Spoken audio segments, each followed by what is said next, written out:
एक साइड है सत्यम स्कैंडल की, एक साइड है सत्यम एम्प्लॉयज की। राइट। तो स्कैंडल के बारे में पेपर वगैरह पे हमने पढ़ा है, हमने यूट्यूब पे वीडियोस देखी हैं। एम्प्लॉयज से बात करो, they are all in awe of the organization even now. आज भी मैं सत्यम के लिए लॉयल हूँ। बहुत बड़ी बात है। My heart goes with all the Satyamites, क्योंकि हमने ग्राउंड जीरो से उस कंपनी को बनते हुए देखा था। I joined there in 2000। सो आप बोल सकते हो कि Infosys, TCS, Wipro, HCL and Satyam, ये 5 ही कंपनीज होती थी बड़ी। तो अगर आप इसमें काम करते हो तो मतलब बड़ी बात है। मतलब जब मैं हैदराबाद में अगर पुलिस वाला भी पकड़ लेता तो उसको बस अपना ID कार्ड अगर दिखा दिया तो छोड़ देता था, इतनी इज्जत थी। मतलब hi guys, welcome to another episode of our podcast talent first. Today we have someone who has seen the Satyam scandal at its heart. He was in the company at that time. He's someone who's known to have abilities to look in someone's past using a regression. I don't know what that means. And someone who's a very chilled out guy when you talk to him. So hi Nitin, hi, how are you? Hi Raghav. क्या चल रहा है? बस बढ़िया। All going well? Yup. How's Bangalore? आप बैंगलोर अभी कल ही आए थे? राइट। Liking the weather? या इट्स रियली गुड। हैदराबाद में तो बहुत बारिश हो रही है अभी। नॉर्मली बैंगलोर में भी होती है, but the time when you came pleasant weather हो रहा है, एकदम परफेक्ट टाइम है। सो नितिन, जैसा आपसे मेरी बात हुई थी, हमारा स्टार्टिंग होती है elevator pitch. Okay. So who is Nitin? So Nitin को अगर डिफाइन करना है तो मैं ये बोलूँगा कि I am a guy who looks into the data, analyses it and comes out with some insights. वो चाहे आपके किसी भी ऑर्गेनाइजेशन का हो या मेरे अपने लाइफ का भी मैंने काफ़ी रिसर्च किया हुआ है। जैसे आपने बोला past life, so I have seen my past life as well. So yeah that's about me. Like कहते हैं कि भविष्य जानना है तो आपको पहले भूतकाल भी पता होना चाहिए। हाँ। So that's what I do in my day to day life as well. Cool. So let's try to take couple of steps back. थोड़ा पहले जाते हैं, चाइल्डहुड पे जाते हैं। थोड़ा आप चाइल्डहुड के बारे में बताइए अपनी, कैसे कहाँ पे आप पैदा हुए and all of that. So मेरी लाइफ बहुत जगह मतलब घूमी है। Like I was born in Lucknow. My father was working with Hindustan aeronautics limited. उसके बाद when he move to Indian telephone industries, तो मैं इलाहाबाद में मेरी पूरी स्कूलिंग हुई, सेंट जोसेफ्स में पढ़ता था। वहाँ से फिर से लखनऊ, वहाँ से फिर जोधपुर। तो इसलिए काफ़ी जगह पे मेरा मतलब अपब्रिंगिंग रहा। और कॉलेज के लिए मैं फिर कर्नाटक पढ़ने आ गया था। I did my engineering from Karnataka. Karnataka क्यों आए थे? सो कर्नाटक इसलिए आया था कि इसकी भी स्टोरी है कि यूपी के अंदर जो है इंजीनियरिंग कॉलेजेस कम थे। अब तो भर भर के हो गए। अब है, but I am talking about 90s। तो आपके जितना यंग तो नहीं हो अभी। तो ये पुरानी बात है। तो उस टाइम पे अगर अच्छे इंजीनियरिंग कॉलेज, अगर आपकी रैंक अच्छी नहीं है तो probably it's not worth while. मेरा इंटरेस्ट कभी भी दूसरे ब्रांच में नहीं था। IIMT वगैरह नहीं खुले थे तब ये सब नहीं था।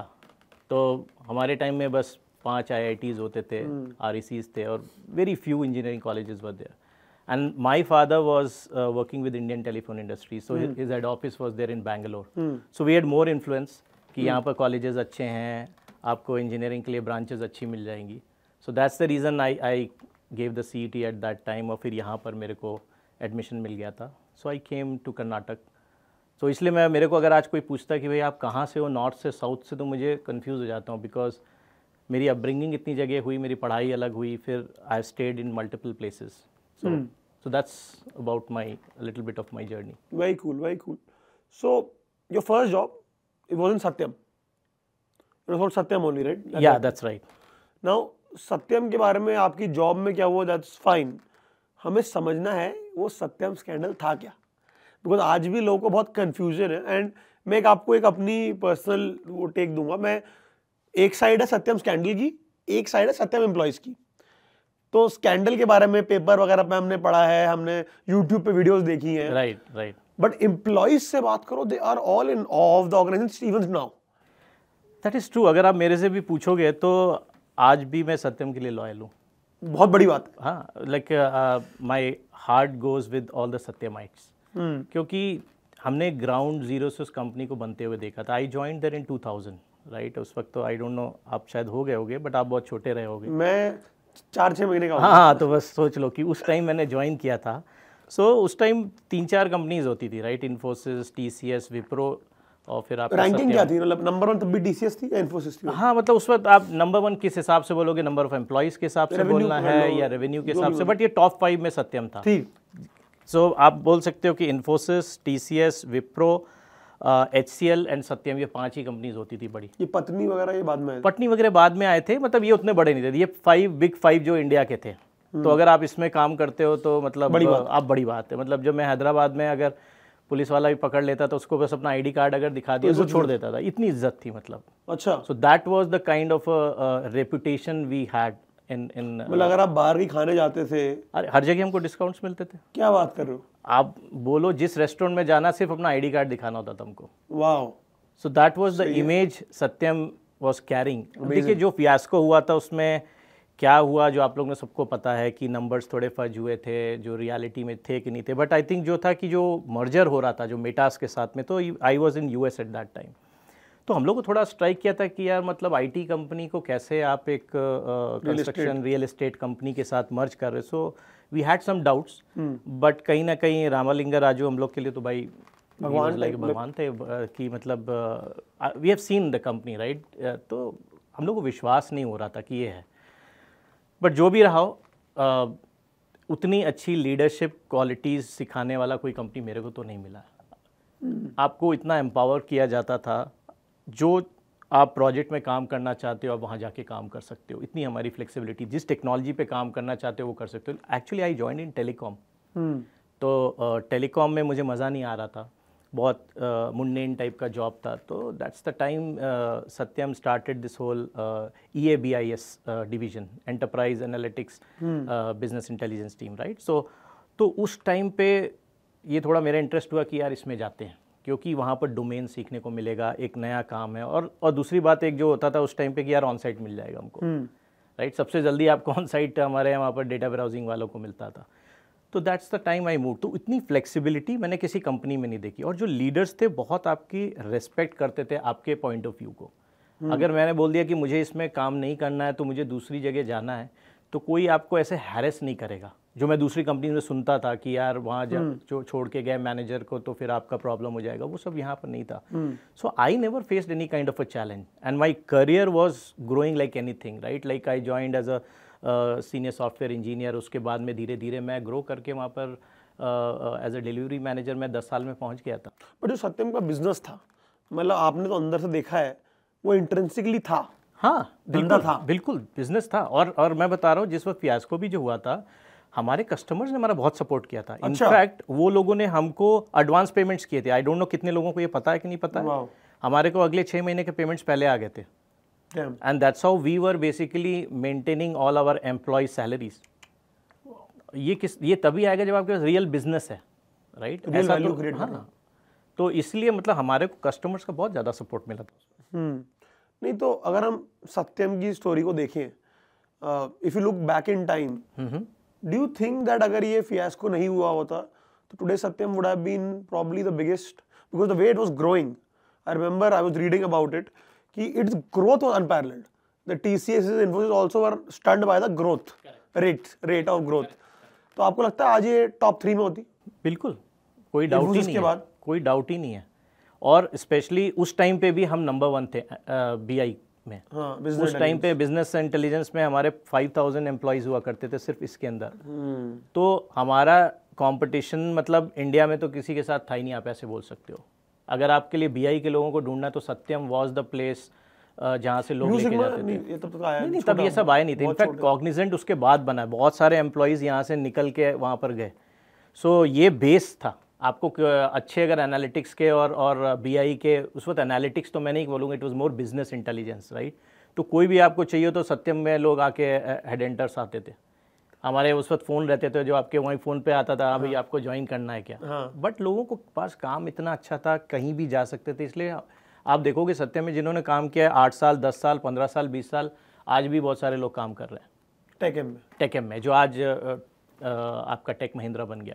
नहीं तो जब 2008 या 9 में हुआ था ये स्कैंडल, 2008 दिसंबर, हाँ 2008 में, वही करेक्ट। तो उस टाइम पे आप वर्क कर रहे थे वहाँ पे? मैं वहीं, पता उस वक्त मैं US में था। थोड़ा आप माहौल बताइए कि उस टाइम पे कंपनी के अंदर जो एम्प्लॉइज थे, क्या बात चल रही थी, क्या डर था, क्या उम्मीद थी, व्हाट वाज गोइंग ऑन? तो उस वक्त तो मैं बता सकता हूँ क्योंकि मैं उस वक्त ऑन साइट पे था। I was working for a client called ji corporate, Connecticut में बेस्ड आउट था मैं। और जी मतलब general electric, that's right.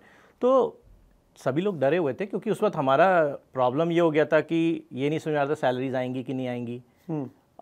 Health insurance हमारा हट गया था, and people who have lived in US they will know कि अगर आपके पास हेल्थ इंश्योरेंस नहीं है तो क्या हो सकता है, राइट। तो वो टाइम पे तो मैं वर्क फ्रॉम होम कर रहा था, जो आजकल लोग करते हैं कि भाई क्लाइंट को ही बोल दिया भाई ऐसी ऐसी सिचुएशन है। तो they were very cooperative with us. तो लोग बहुत डरे हुए थे। And the other thing which we have seen at that time कि मैं ऑनशोर पे बैठा था, ऑफशोर में ज़्यादा था क्योंकि ये सारा चीज़ें जितने भी डेवलपमेंट्स हो रहे थे वो सब इंडिया में हो रहे थे। तो लोग ने छोड़ना शुरू कर दिया।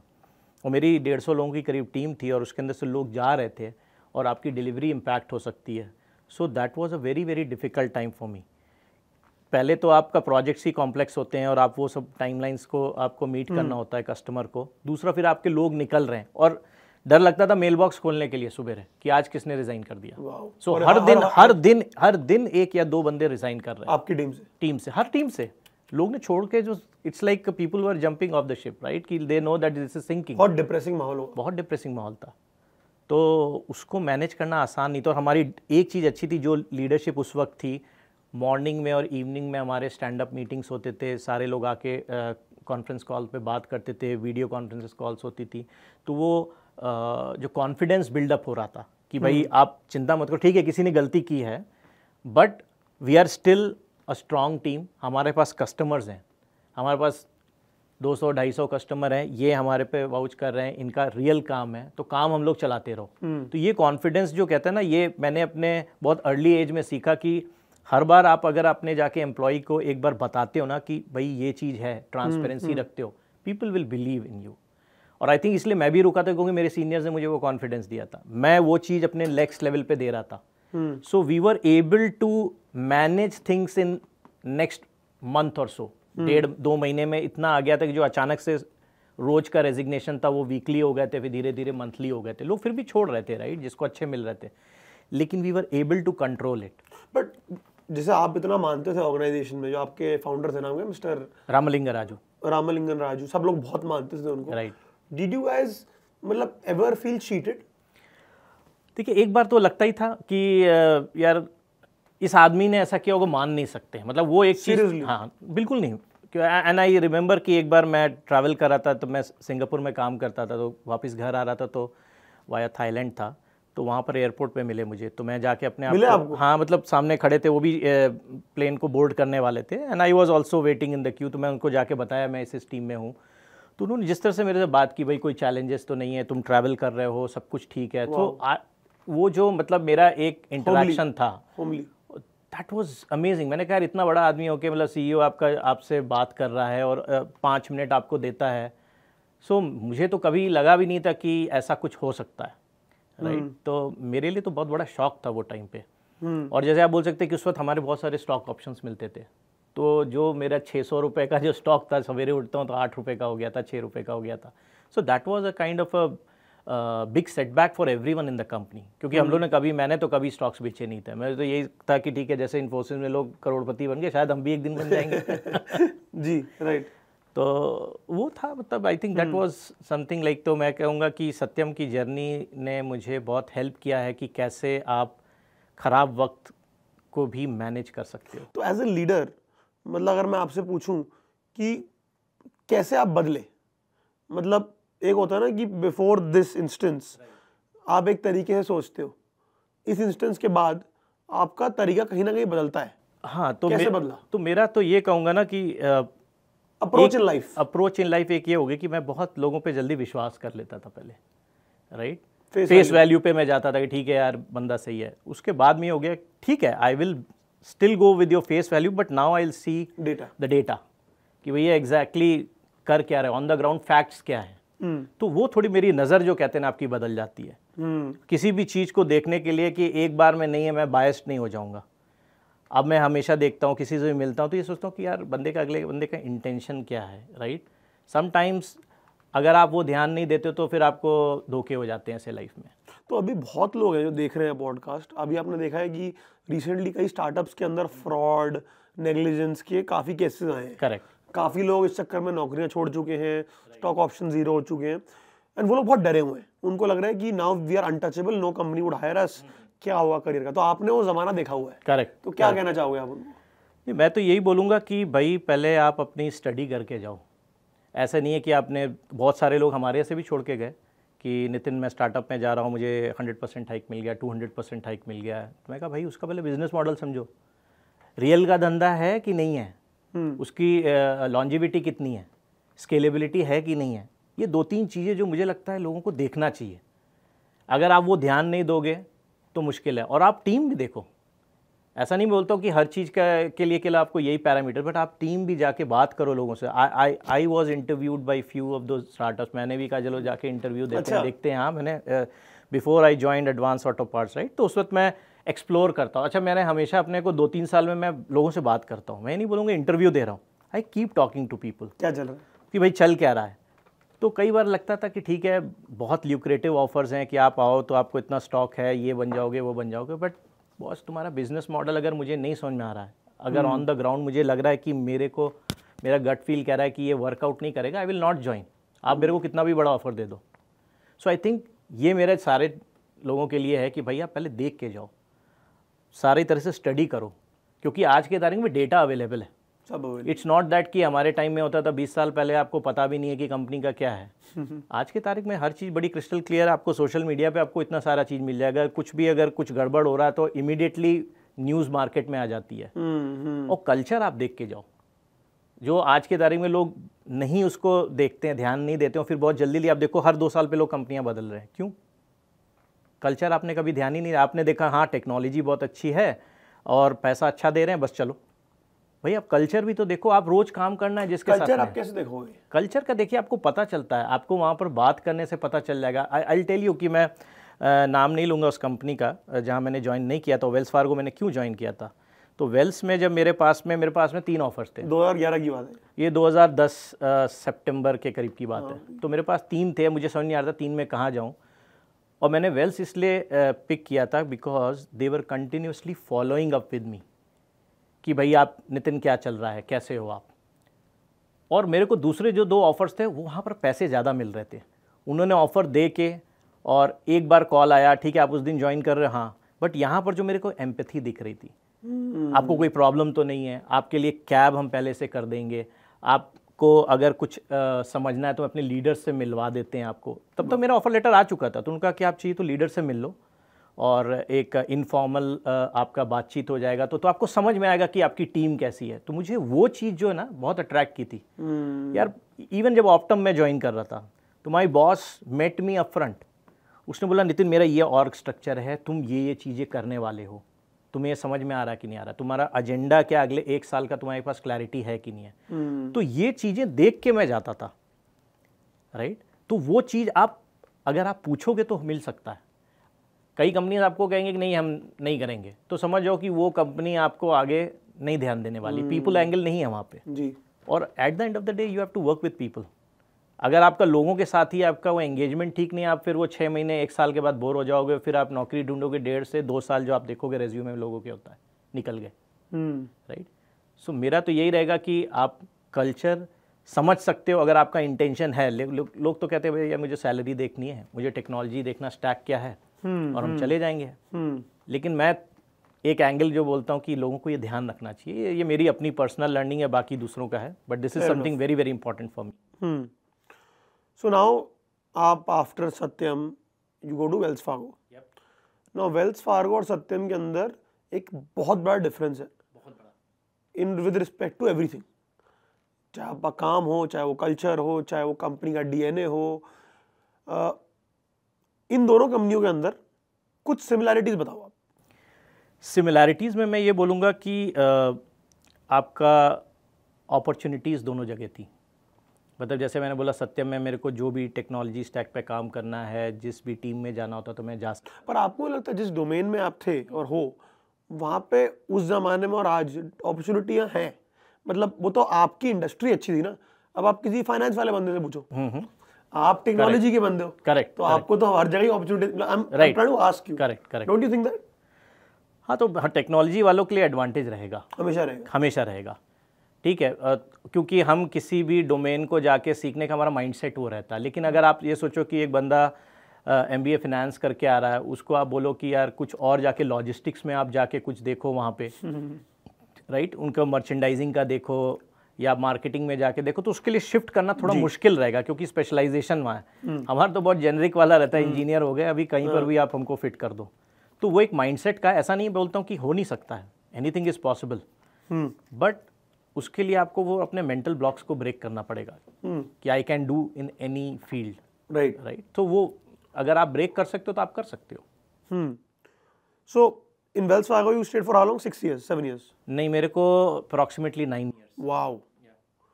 And Wells Fargo I think जब तक आपने छोड़ी होगी मेरे हिसाब से 40,000 लोग तो गए होंगे। जब मैंने ज्वाइन किया था तो हमारा स्लोगन था 1800, उस वक्त हमारा टारगेट था, और हम शायद उस वक्त 1200 लोग थे, 600 लोग और ऐड होने थे।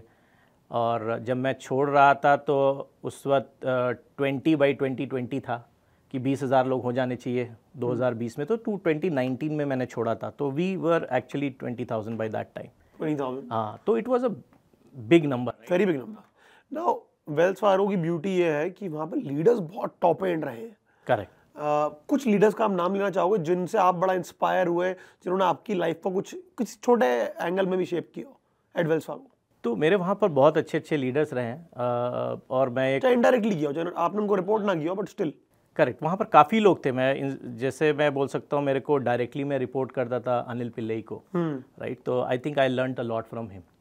तो उन्होंने काफ़ी इन्फ्लुएंस किया, स्पेशली क्योंकि मैं एक सर्विसेज ऑर्गेनाइजेशन से आया था। उस वक्त हम कैप्टिव्स बोलते थे, राइट, GCCs को। तो GCC भी नाम नहीं था उसका, GCC GICs बोलते थे, करेक्ट। तो वो जो मेरा ट्रांजिशन हो रहा था तो मेरे लिए बहुत डिफिकल्ट था, क्योंकि मैं एकदम बड़ी टीम से 100-150 लोगों की टीम छोड़ के यहाँ पर आप स्टार्ट करते हो, जहाँ पर 4-5 लोग हैं टीम में, और आपको बिल्ड करना है, राइट। और फिर वो टीम मेंबर्स का, फिर कई बार मैं बड़ा हार्ड टास्क मास्टर हुआ करता था उस जमाने में, क्योंकि टेक्निकल उससे निकल के मैं अभी मैनेजमेंट में घुस रहा था। और यहाँ पर क्या है कि आपके प्रोजेक्ट्स तो बदलते नहीं इतनी जल्दी, जैसे कि आप सर्विसेज कंपनी में एक जगह से दूसरी जगह जंप करते हो। तो जो मेरा माइंडसेट था वहाँ पर थोड़ा अलग था, तो वो चीज़ जो फ्रेम करने में, मेरे को हेल्प करने में अनिल ने बहुत मेरी हेल्प की थी उस टाइम पे।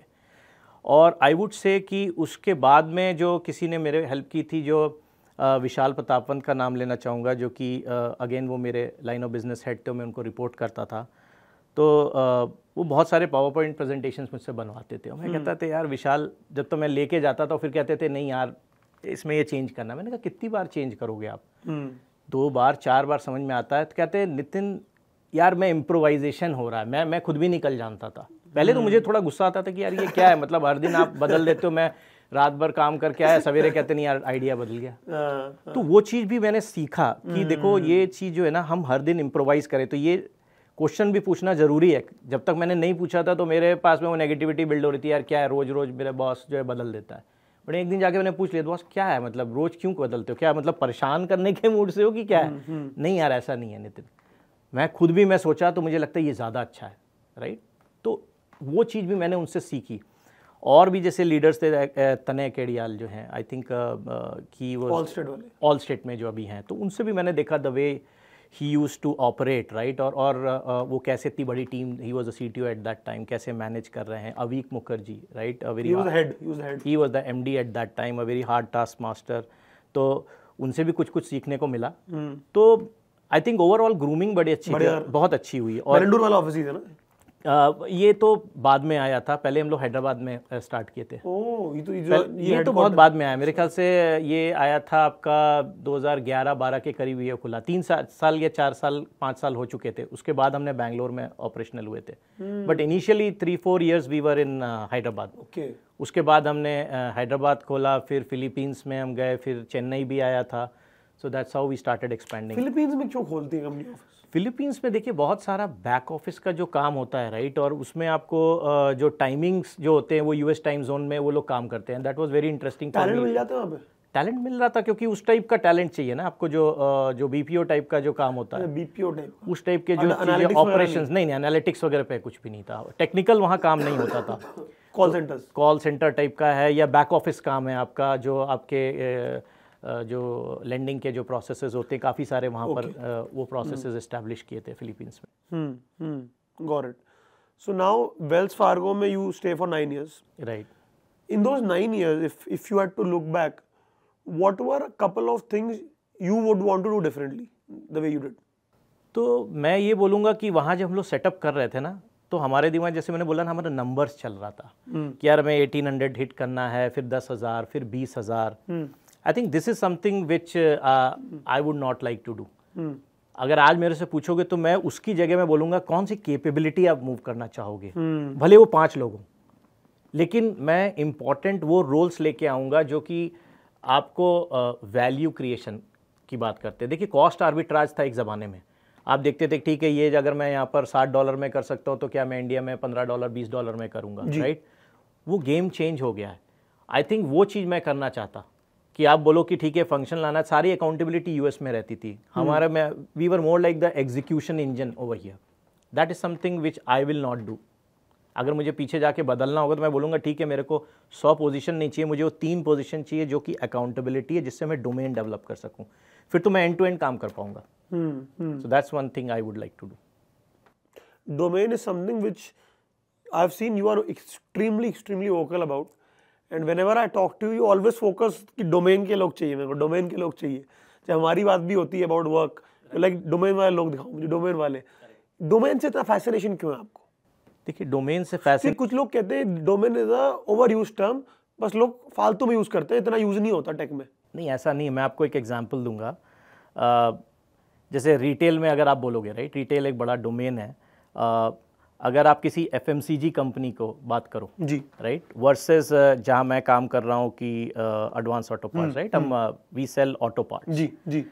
तो रिटेल कंपनी दोनों ही हैं, लेकिन डोमेन का आप खेल देखो कि कैसे होता है कि अगर मैं वहाँ पर एनालिटिक्स करता हूँ एक एफएमसीजी कंपनी में, तो वहाँ पर कोई एक सामान है, लेट्स से कि एक चिप्स का पैकेट है, वो डेली बिकता होगा, राइट, हो सकता है हज़ारों में बिक रहा होगा।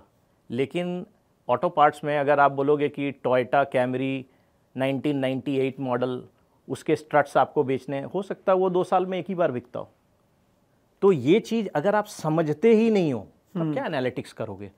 आप एल्गोरिथम्स जो बनाओगे, आपके जो असॉर्टमेंट स्ट्रैटेजी है, ये बहुत सारी चीज़ें होती हैं सप्लाई चेन में, आपको समझ में नहीं आएगा। तो इसलिए डोमेन तो बहुत बहुत इंपॉर्टेंट। अगर आप समझ रहे हो, और डेटा तो देखिए क्या होता है, डेटा वाले लोगों के लिए क्या होता है, उनके लिए टेबल्स और कॉलम्स और उसके अंदर कुछ पड़ा हुआ है, सीक्वल मार के वो देख लेते हैं, बट उनको समझ में नहीं आता अंदर है क्या, उसकी वैल्यू क्या है। इसलिए डोमेन समझना बहुत ज़रूरी है। अगर आपको समझ में आएगा तब तो आप अपने बिजनेस पार्टनर्स को हेल्प कर पाओगे एनालिटिक्स में। Otherwise you are just a pure plate R&D team एक बैठी हुई है और आप वैल्यू क्रिएट नहीं कर सकते हो। Eight the end of the day आप क्यों लेके आते हो एनालिटिक्स या कुछ भी? Either you basically improve your top line और या मैनेज योर बॉटम लाइन। अगर ये 2 चीज़ में नहीं हो रहा, धंधा नहीं आप दे रहे, तो फिर आपका क्या फ़ायदा? ROI नहीं तो क्या करना? फिर तो आप एक जाके कॉलेज के अंदर आप एक लैब खोल के वहाँ बैठ जाओ, वहाँ करते रहो रिसर्च। तो ये रिसर्च के लिए नहीं, आप पैसा, रियल पैसा लग रहा है ना। राइट। तो अगर आप डोमेन समझोगे तो आप वैल्यू ज़्यादा क्रिएट कर सकते हो। इसलिए मैं बार बार डोमेन पे स्ट्रेस देता हूँ। तो जब लोग जॉब की बात करते हैं, और आज की डेट में with whatever is going on around AI, people are asking कि किस तरीके की जॉब्स में फ्यूचर होगा, तो आपके हिसाब से डोमेन सेंट्रिक जॉब में फ्यूचर होगा? बिल्कुल। अगर आप आज के तारीख में देखो तो हर आदमी जेन AI की बात कर रहा है, right, generative AI। And as a matter of fact आने वाले 2-3 साल में वो प्रॉब्लम सॉल्व हो जाएगी कि जो लोग बोल रहे हैं कि डेटा हमारा एक्सपोज हो रहा है, ये सारी चीज़ें सॉल्व हो जाएंगी। It's not a big deal. उस वक्त क्या होगा कि जितना भी कोड जनरेशन जो है वो तो आपका कोई ना कोई इस टाइप का टूल कर देगा। कोपायलट जैसे गिटहब कोपायलट है, ऑलरेडी आपका कर रहा है। तो आपका ये सारे काम जो है वो तो कोई लेके जा रहा है। बचेगा क्या? Domain centric. डोमेन तो उसको उतना नहीं पता, वो सीखते सीखते हो सकता है 20 साल में वो भी हो जाए, but at least next 10 to 15 years I think कि domain is going to be the key game changer. अगर आप समझ में आता है, बिजनेस समझ में आता है, अगर आप इंश्योरेंस की लाइफ साइकिल समझते हो कि एक इंश्योरेंस कार का इंश्योरेंस अलग होता है, लाइफ इंश्योरेंस अलग होता है, ये सब अलग अलग है। इंश्योरेंस के ही डोमेन में बहुत सारी अलग सब डिविजन्स हो रहे हैं। अगर ये चीज़ आप अच्छी तरह से प्रोसेसेस समझते हो, इसको ऑप्टिमाइज करने के लिए भले आप कोई AI टूल यूज़ करोगे, लेकिन फिर भी मोटे मोटे तौर पे आपके प्रोसेसेस आप ही डिफाइन कर रहे हो, तो ये जॉब्स तो अभी रहने वाली हैं। What if I don't know technology but I know the domain then? तो देखिए, आपको अगर डोमेन आता है तो टेक्नोलॉजी सीखना बड़ी बात नहीं है। और टेक्नोलॉजी सीखने की जरूरत भी है? ज़रूरत नहीं, क्योंकि आजकल सब तो आपके टूल्स हैं, वही पूछ रहा हूं राइट? ना। तो आपको कोई कोडिंग तो करना नहीं है। It's more like people are saying, right, prompt engineering जैसी चीज़, अगर आपको सही प्रॉम्प्ट्स बताने आ गए, सही क्वेश्चन पूछना आ गया, तो आप अपना काम निकाल लोगे। और सही क्वेश्चन कौन पूछेगा? जिसको डोमेन पता है। आप आलतू फालतू पूछोगे तो गार्बेज इन गार्बेज आउट वाला होता है, राइट? जवाब भी वैसे ही आएंगे। लेकिन अगर आपको पता है एग्जैक्टली कि क्या चाहिए, that is why I am saying future में हर इंसान को, अगर आज वो अपनी जॉब में है, टेक्निकल है, तो उसको कहीं ना कहीं किसी न किसी डोमेन के अंदर एक्सपर्टीज लेनी चाहिए। Very interesting. Then after that you go to UHG, Optum. Correct. And Optum और वेल्स फार्गो मेरे हिसाब से काफ़ी सिमिलर है। बड़ा साइज है, कंप्लायंस हाई है, because kind of industries there, health care. तो इन दोनों कंपनियों के अंदर आपको मतलब was your experience very similar or different? मेरा एक्सपीरियंस थोड़ा अलग था। अलग इसलिए भी था कि एक तो मैंने लोकेशन बदल दी थी मेरी। मैं हैदराबाद बेस्ड उसमें काम कर रहा था, और ऑप्टम के अंदर मैं गुड़गांव गया था। तो मेरे लिए चैलेंज ये हो रहा था कि वहाँ मेरा ऑफिस 3 जगह पे होता था, क्योंकि मेरी टीम्स बहुत अलग अलग थी। तो एक दिन मैं गुड़गांव के अंदर रहता था, फिर उसके बाद मैं नोएडा जाता था। तो वो मेरे लिए बहुत हेक्टिक हो रहा था। और दूसरी चीज़ ये कि वहाँ का जो वर्किंग कल्चर थोड़ा अलग है। मैं इसमें ये नहीं बोलूँगा, बिकॉज मैंने पढ़ाई मैंने साउथ में की, उसके बाद में मैंने जॉब्स भी यहाँ की, या फिर मेरा बेस लोकेशन हैदराबाद रहा। मैं I kept moving around with different countries, right? तो मेरा एफिनिटी कहीं ना कहीं यहाँ पे था। तो मुझे वापस जब अपॉर्चुनिटीज़ आ रही थी, तो मैं वापस हैदराबाद फिर ले लिया था। तो advance auto parts, right? Now I am sure you didn't know about it. Did you know about it? मैं जानता था, क्योंकि I was living in US, तो मेरे घर के बगल में ही हुआ करता था। तो but generally people don't know, so can you guide us a bit what is advance auto parts? So basically अगर आप देखोगे, एडवांस ऑटो पार्ट्स एक काइंड ऑफ आफ्टर मार्केट है। जब आप गाड़ी खरीद लेते हो, उसके बाद गाड़ी ख़राब होती है तो आपको पार्ट्स चाहिए होते हैं, राइट?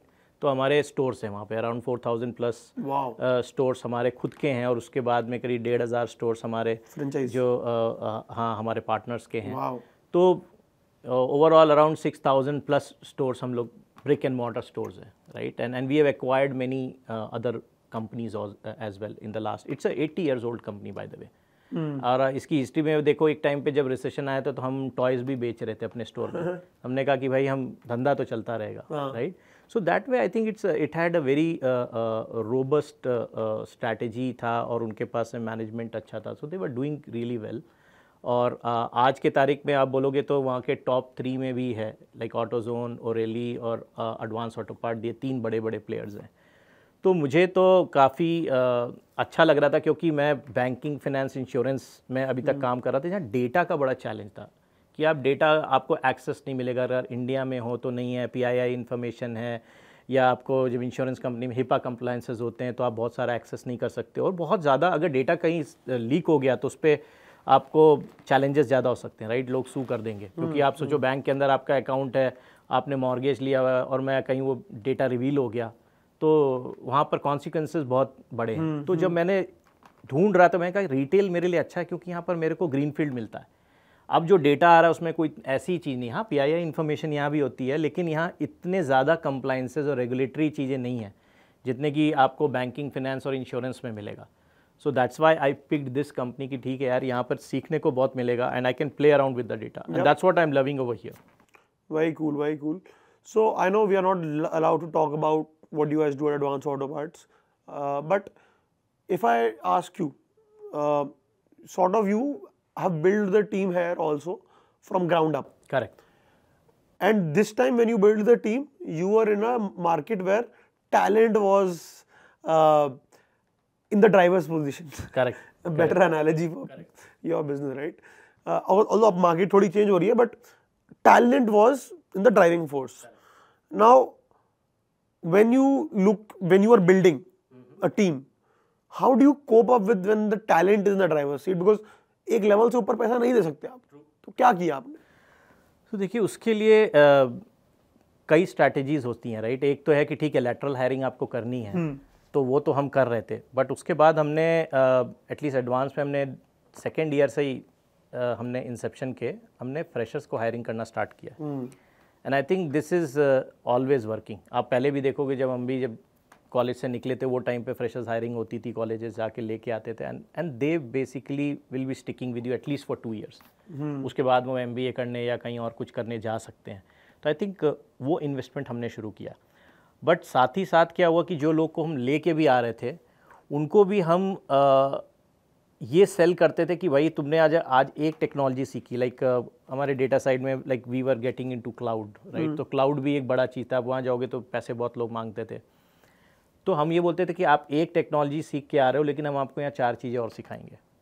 लाइक एग्जाम्पल, अगर आपने काफका पे ज्वाइन किया है as a Kafka team member, right, मैं आपको स्नोफ्लेक भी सिखाऊंगा, मैं आपको AWS भी सिखाऊंगा। लोगों को फर्क पड़ता है? लोगों को फर्क पड़ता है। आज के जो जनरेशन है वो बहुत अलग है। वो कहता है कि भाई मुझे और क्या सीखने को तुम बता सकते हो, मेरे को और क्या अपॉर्चुनिटी है, क्योंकि अब उनका टेक्नोलॉजी स्टैक में सब जगह वो जा रहे हैं, राइट, फुल स्टैक डेवलपर्स बन रहे हैं।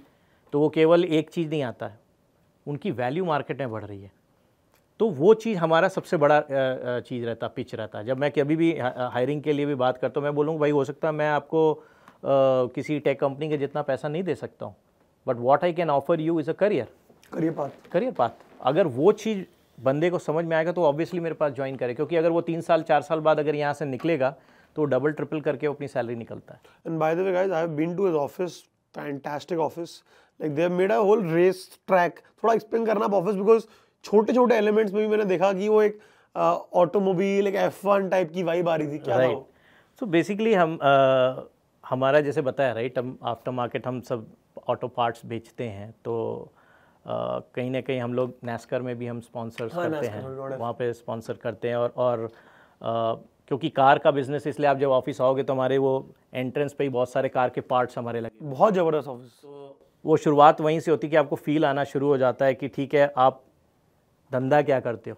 अरे रेस ट्रैक बनाया हुआ है आपने, race track across the office. Correct. तो वो भी हम ऐसे करते हैं कि वो हमने टीम्स भी ऐसे बैठाई हुई हैं कि अगर आप देखोगे तो एक जगह से हमारी बिजनेस टीम्स हैं, उसके बाद में जैसे पूरी लाइफ साइकिल होती है, राइट, कि आपका पहले यहाँ पर प्रोडक्ट यहाँ पर आएगा, सप्लाई चेन की टीम है, फिर उसके बाद मर्चेंडाइजिंग है, मार्केटिंग है, फिनेंस है, उसके बाद फिर आपका IT शुरू हो जाता है। IT के अंदर भी इसी तरीके से कि पहले हमारा B2B है, B2C है, इस तरह से करके फिर एनालिटिक्स टीम है। तो हम लोग ने पूरा वो ऐसे गोल चक्कर अगर आप लेके आओगे तो हमारे कोई लीडर्स भी आते हैं ना US से, जब आते हैं तो उनको हम जब फ्लोर वॉक देते हैं तो वो भी ऐसे ही होता है। तो उनको पूरी लाइफ साइकिल समझ में आती है कि कहाँ से शुरू कर रहे हो आप और कहाँ से हो। तो दिस इज़ बाय डिज़ाइन, ये हम लोगों ने सोच के करा था कि ऐसे ही होना चाहिए।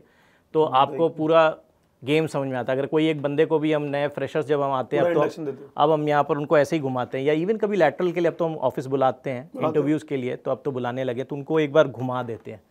तो वो भी आप बोलते हो ना कि आप कैसे अट्रैक्ट करते लोगों को, तो वो भी एक तरीका है, राइट। पीपल विल अंडरस्टैंड कि ठीक है आप कहाँ जा रहे हो, जो बता रहे हो कल्चर समझ में आता है आपको, जो बता रहे हो। हम आपको, अगर आप नहीं पूछ रहे हम आपको बता रहे हैं who we are. And I think this is one of the thing which company should be doing. पैसा आपका कोई लिमिट नहीं है, और पैसा ही हमेशा आपको फ़ायदा नहीं करेगा। आपको ये दूसरी भी चीज़ें सोचनी पड़ेंगी कि भाई आपका क्या है। तो ये थोड़े नुआंसेस होते हैं जो हम लोग लेके आ रहे हैं। I think we are able to attract good talent. No definitely, I have seen your team, very good talent. So I think now काम की बात हो गई, अब मुझे आपसे एक चीज़ जाननी है, ठीक है, आप क्या हिप्नोटाइज करते हो लोगों को?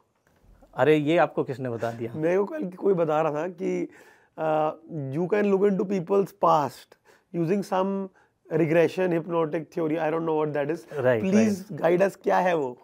तो ऐसा है कि मेरे को एक टाइम पे बहुत ऐसी क्रॉनिक डिजीज़ हो गई थी, तो वो नॉन क्योरेबल डिजीज़ कहते हैं, and I was in US at that time. तो I was put on pills, तो मॉर्निंग, इवनिंग और नाइट, मतलब मेरे को 3 बार वो गोलियां खानी होती, तब मैं कुछ खा सकता था। तो आई वाज मेंटली डिस्टर्ब, मैं डिप्रेशन में भी चला गया था। तो उस वक्त ये था कि अब एलोपैथी में तो कुछ इलाज नहीं था, तो that's where I started checking out some alternate therapies, right. तो मैंने थोड़ा मेडिटेशन, योगा, ये सारी चीज़ें स्टार्ट की। उसके बाद में मैं काफ़ी कुछ बेटर हो गया था। I was able to help myself, I was able to cure myself. मेरी अपनी स्पिरिचुअल जर्नी शुरू हुई तब से। तो उसी वक्त मेरे हैदराबाद में एक डॉक्टर न्यूटन करके हैं, किसी ने मुझे, डॉक्टर न्यूटन, तो उन्होंने, किसी ने मेरे को, मेरे कलीग ने बोला कि आप उनके पास जाओ और वो आप, मैं काफ़ी सारे एक्सप्लोर कर रहा था राइट स्पिरिचुअल पाथ्स में, तो बोला कि यार वो भी जाके सीखो, वो पास्ट लाइफ रिग्रेशन करते हैं। मैंने कहा पास्ट लाइफ रिग्रेशन वगैरह में क्या होगा, सब फर्जी है, हाँ तो बेवकूफ़ बनाने वाला है, those are expensive courses right. तो मैंने कहा ठीक है, मैं जाके एक बार उनसे मिलता हूँ, देखता हूँ। तो उनका 2 दिन का एक सेशन था, तो वो अटेंड किया जिसमें वो आपका पास्ट लाइफ रिग्रेशन करते हैं। तो वो जब करवाया तो मेरे को समझ में नहीं आ रहा था पहले दिन में कि ये रियलिटी है जो मैं देख रहा हूँ, कैसे होता है? इसमें बेसिकली आपको हिप्नोटिक रिग्रेशन होता है। मतलब मुझे आप हिप्नोटाइज करोगे? हाँ जी। फिर क्या करोगे? बेसिकली इसके अंदर आपको सजेशंस होते हैं राइट, कि आपको ब्रीदिंग टेक्निक से शुरू करते हैं। There are multiple ways right, इसमें टनलिंग टेक्निक्स हैं और आपको स्टेयरकेस टेक्निक है। मैं उसमें डिटेल में नहीं जाना चाहूँगा, but this is how we basically start working on the subject. तो धीरे धीरे आपका क्या होता है कि आप अपने ऐसे एक ट्रांस स्टेट में चले जाते हो, और ट्रांस स्टेट में आपको सारी चीज़ें याद रहती हैं। अगर आप बोलोगे कि आपके लाइफ में कुछ भी चीज़ आपने की होगी, हर चीज़ आपके कहीं ना कहीं मेमोरी में है राइट। अब जैसे आप कंप्यूटर में बोलोगे तो कहीं हार्ड डिस्क में पड़ा हुआ है आपके राइट, किसी एक डायरेक्टरी में, किसी फोल्डर में पड़ा है, लेकिन आप एक्सेस नहीं कर रहे। तो हम क्या करते हैं, हेल्प करते हैं। कोई अगर आपको रिग्रेशन थेरेपिस्ट है, वो आके हेल्प करेगा to reach to that particular folder and directory and access those records right. तो पहले आपका करंट लाइफ में रिग्रेशन करके पीछे पीछे जाके देखते हैं, बहुत सारे आपके प्रॉब्लम्स आपके करंट लाइफ में होते हैं। और अगर करंट लाइफ में नहीं है, जैसे मेरे को था कि मुझे ये बीमारी क्यों हुई राइट, नॉन क्योरेबल डिजीज़, तो जब पता कि तो इस लाइफ में नहीं था, तो किसी ऐसी लाइफ में मैं जंप किया जहाँ मैंने देखा कि मेरे लास्ट 2-3 लाइफ्स में मेरा स्पिरिचुअल ग्रोथ नहीं हुआ है। एंड पर आप इन बातों में मानते हो? मैं उस वक्त तक तो नहीं मानता था, क्योंकि मुझे समझ में नहीं आ रहा था, बिकॉज इट्स अब मुझे लगता है कहीं फैंटेसाइज तो नहीं कर रहा हूँ मैं, मतलब हाँ मैं कहीं ऐसा नहीं, मैं सिर्फ सोच रहा हूँ। लेकिन विश्वास कैसे हुआ था कि जब आपको वो लाइफ बिटवीन लाइफ्स लेके जाते हैं ना, तो उसके पहले आपको आपके मदर के वूम में लेके जाते हैं। मेमोरी वहाँ पर धीरे धीरे पीछे 5 साल पीछे गए, 10 साल पीछे गए, फिर आपको बोलते हैं now you are in your mother's womb. तो मैं जब मेरे को जब वो बोला मदर्स वूम में, उसके बाद बोला कि तुम क्या देख रहे हो, है ना, व्हाट आर यू ऑब्जर्विंग। तो कोई एक ऐसा इंसिडेंट बताया जो मेरी मदर के साथ उस वक्त हुआ था। एंड मैं रिग्रेशन के बाद में अपनी मदर को कॉल करता हूँ, पूछता हूँ कि व्हेन यू वर प्रेग्नेंट, क्या आपके साथ ऐसा कुछ हुआ था? शिट। तो उन्होंने बोला हाँ, बट तुम तो हुए नहीं थे उस वक्त, तुमको कैसे ये पता? तो मैंने कहा कुछ नहीं, बस मैं पूछ रहा हूँ आपसे, बिकॉज अभी मेरे सेशंस चल रहे थे। तो मैं वो करके बाहर आया, तो मेरा ट्रस्ट और फेथ इतना बढ़ गया कि यार, मतलब जिस कहते हैं ना, अभिमन्यु को जैसे बताया था कि पेट में जब वो थे अपनी मदर के, तो तभी वो उन्होंने सुन के चक्रव्यूह को कैसे तोड़ना है वो सब सीखा था राइट। और हम कहते हैं कि व्हेन फीमेल इज़ प्रेग्नेंट, आप उनको अच्छी बातें करो क्योंकि बच्चा जो है सुन रहा है राइट। तो वो मेरा जो एक बिलीफ सिस्टम था ना, वो मेरा बड़ा स्ट्रांग हो गया कि यार ये कुछ तो काम है, कर रहा है ये, तो let me go with that faith. तब मेरे को पता चला कि ठीक है, मेरे पास्ट लाइफ में ऐसे ऐसे चीज़ें हुई थी, मेरी ग्रोथ नहीं थी। तो मैंने खुद के लिए अपने एक सर्टेन एज पे, 32 का तब मैं था जब मेरे को डायग्नोस हुआ था, तो ये चीज़ अपने आप डाल दी थी कि अब मेरे को कोई सोल्यूशन नहीं दे सकता है, तो I have to get on to spiritual path. और जब मैंने वो अननोइंगली अपने स्पिरिचुअल पाथ पे आ गया था, तो मेरी वो डिजीज़ गायब हो गई थी। तो ये चीज़ का जो आंसर जो था, सोचिए कि मैं पूरी लाइफ मुझे पता नहीं चलता, तो वो पीछे जाके पता चला। तो ये आप और लोगों के लिए करते हो?